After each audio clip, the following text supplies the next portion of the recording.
हर हर महादेव। श्री शिवाय नमस्तुभ्यम। श्रावण मास महात्म्य कथा 19वां अध्याय। श्रावण मास की दोनों पक्षों की एकादशियों के व्रतों का वर्णन तथा विष्णु पवित्र रोपण विधि। ईश्वर बोले, हे महामुने, अब मैं श्रावण मास में दोनों पक्षों की एकादशी तिथि को जो किया जाता है उसे कहता हूँ, आप सुनिए।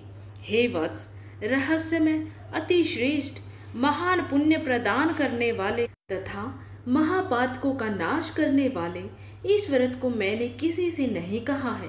यह एकादशी व्रत श्रवण मात्र से मनुष्यों को वांछित फल प्रदान करने वाला, पापों का नाश करने वाला, सभी व्रतों में श्रेष्ठ तथा शुभ है। इसे मैं आपसे कहूँगा, आप एकाग्रचित होकर सुनिए।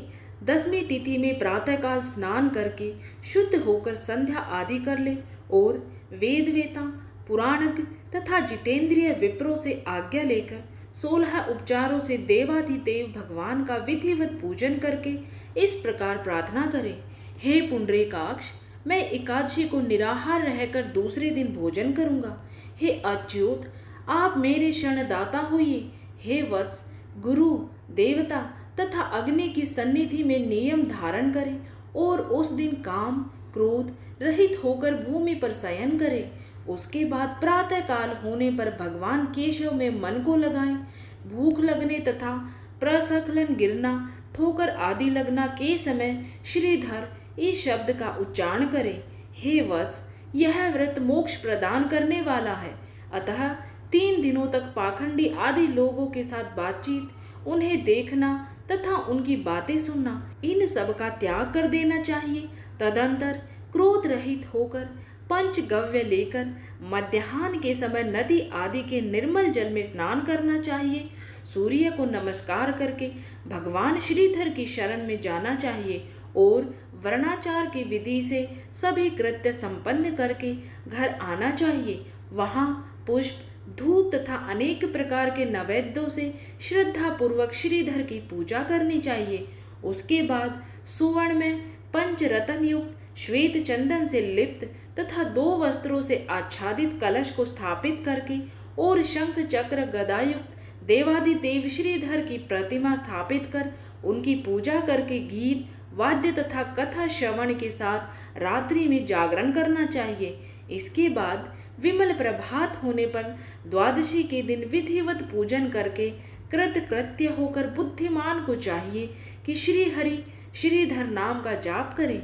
इसके बाद उन शंख चक्र तथा गदा धारण करने वाले देव देवे श्रीधर की पुनः पूजा करें और सुवर्ण दक्षिणा सहित कलश ब्राह्मण को प्रदान करें। उस समय ब्राह्मण को विशेष करके नवनीत अवश्य प्रदान करें।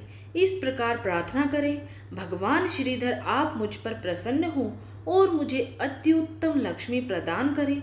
हे मुनि श्रेष्ठ, इस प्रकार उच्चारण करके जगत गुरु श्रीधर से प्रार्थना करके श्रेष्ठ ब्राह्मणों को भोजन कराकर अपने सामर्थ्य अनुसार दक्षिणा देनी चाहिए। उसके बाद सेवकों आदि को भोजन कराकर गायों को घास खिलानी चाहिए। इसके बाद मित्रों तथा बंधु बांधवों समेत स्वयं भोजन करना चाहिए। हे सनत कुमार, मैंने आपको यह श्रावण मास के शुक्ल पक्ष की एकादशी व्रत विधि बतला दी। इसी प्रकार कृष्ण पक्ष की एकादशी में भी करना चाहिए। दोनों व्रतों में अनुष्ठान समान है, केवल देवताओं के नाम में भेद है। जनार्दन, मुझ पर प्रसन्न हो, यह वाक्य बोलना चाहिए। शुक्ल एकादशी के देवता श्रीधर हैं और कृष्ण एकादशी के देवता जनार्दन हैं। हे सनत कुमार, यह मैंने आपसे दोनों एकादशियों के व्रत का वर्णन कर दिया। इस एकादशी व्रत के समान पुण्य व्रत ना तो कभी कोई हुआ और ना ही कोई होगा। आपको यह व्रत गुप्त रखना चाहिए और दुष्ट हृदय वाले को नहीं प्रदान करना चाहिए। ईश्वर बोले, हे सनत कुमार, अब मैं द्वादशी तिथि में होने वाले श्री हरि के पवित्रारोपण व्रत का वर्णन करूंगा। पिछले अध्याय में देवी की कही गई पवित्रारोपण विधि के समान ही इसका भी पवित्रारोपण है। इसमें जो विशेष बात है उसे मैं बताऊंगा, सावधान चित्त होकर सुनिए। हे महामुने, इस व्रत के लिए जो अधिकारी बताया गया है उसे आप सुने। ब्राह्मण, क्षत्रिय, वैश्य, शूद्र तथा स्त्री, इन सभी को अपने धर्म में स्थित होकर भक्ति पूर्वक पवित्र रोपण करना चाहिए। द्विज को चाहिए कि अतो देवा अवंतु नो यतो विष्णुर्विच कर्मे पृथ्व्यः सप्तधाम्भिः। इस मंत्र से विष्णु भगवान की पूजा करें। स्त्रियों तथा शूद्रों के लिए नाम मंत्र है जिसके द्वारा वे विष्णु भगवान की पूजा करें। इसी प्रकार द्विज कद्रुदार्य इस मंत्र से शिव जी की पूजा करें। स्त्रियों तथा शूद्रों के लिए नाम मंत्र है जिसके द्वारा वे शिव जी की पूजा करें। सतयुग में मणि में, त्रेता में सुवर्ण में, द्वापर में रेशम का और कलयुग में कपास का सूत्र पवित्र के लिए बताया गया है। सन्यासियों को शुभ मानस पवित्र रोपण करना चाहिए। बनाए गई पवित्र को सर्वप्रथम बांस की सुंदर टोकरी में रखकर शुद्ध वस्त्र से ढककर भगवान के सम्मुख रखें और इस प्रकार कहें, हे प्रभु, क्रियालोप के विधान के लिए जो आपने आच्छादन किया है, हे देव, आपकी प्रसन्नता के लिए मैं इसे करता हूँ। हे देव, मेरे इस कार्य में विघ्न ना उत्पन्न हो। हे नाथ, मुझ पर दया कीजिए। हे देव, सब प्रकार से सर्वदा आप ही मेरे परम गति हैं। हे जगतपते, मैं इस पवित्रक से आपको प्रसन्न करता हूँ। ये काम क्रोध आदि मेरे व्रत का नाश करने वाले ना हो। हे देवेश, आप आज से लेकर वर्ष पर्यंतर अपने भक्त की रक्षा करें। आपको नमस्कार है। इस प्रकार कलश में देवता की प्रार्थना करके बांस के शुभ पात्र में स्थित पवित्र की आदर पूर्वक प्रार्थना करनी चाहिए।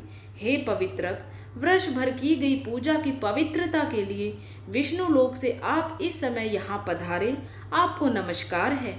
हे देव, मैं विष्णु के तेज से उत्पन्न मनोहर, सभी पापों को नाश करने वाले तथा सभी मनोकामनाओं को पूर्ण करने वाले इस पवित्र को आपके अंग में धारण कराता हूँ।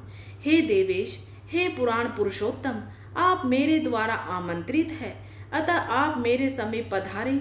मैं आपका पूजन करूँगा। आपको नमस्कार है। मैं प्रातःकाल आपको यह पवित्र निवेदन करूँगा। उसके बाद पुष्पांजलि देकर रात्रि में जागरण करना चाहिए। एकादशी के दिन अधिवासन करें और द्वादशी के दिन प्रातःकाल पूजन करें।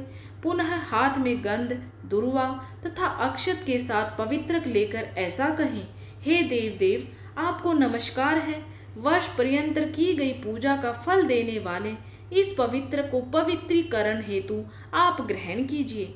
मैंने जो भी दुष्कृत किया है उसके लिए आप मुझे आज पवित्र कीजिए। हे देव, हे सुरेश्वर, आपके अनुग्रह से मैं शुद्ध हो जाऊं। इस प्रकार मूल मंत्र से संपुटित इन मंत्रों के द्वारा पवित्र अर्पण करें।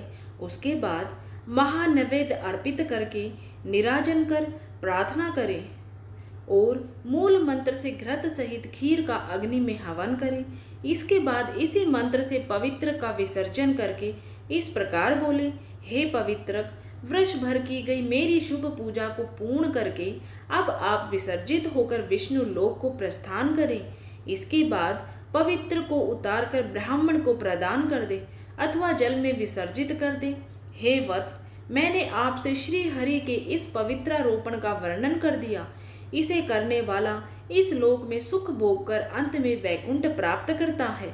इस प्रकार श्री स्कंद पुराण के अंतर्गत ईश्वर सनत कुमार संवाद में श्रावण मास महात्म्य में उभयकादशी व्रत कथन और द्वादशी में विष्णु पवित्र रोपण कथन नामक 19वां अध्याय संपूर्ण हुआ। हर हर महादेव। बोलिए जय शिव शंकर भोले बाबा की जय।